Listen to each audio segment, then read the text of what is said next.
The Prophet ﷺ always preferred his neighbors and his guests. The first order that he gave his companions when they entered Medina, when they made the hijrah, he told them, he didn't say knock on the doors and tell the people I'm here. He didn't say announce I am the ruler. He didn't say go and talk to them about Islam. He didn't say go and say the Muslims are here, we are strong, this is our city. No, he told them, تطعم الطعام وتقرأ السلام من عرفت ومن لم تعرف.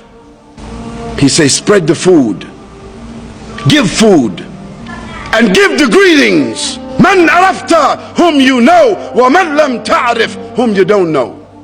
This is what he said to do. And so the Muslims went out from him, taking their food, whatever they had, sharing it with the neighbors, talking to them, greeting them, intermingling with them, sitting with them, accepting their invitations, getting to know them, showing them, sharing with them, exposing them to the character, to the manner of the Prophet ﷺ. And so within a few months, the whole of Medina was at the feet of the Prophet ﷺ.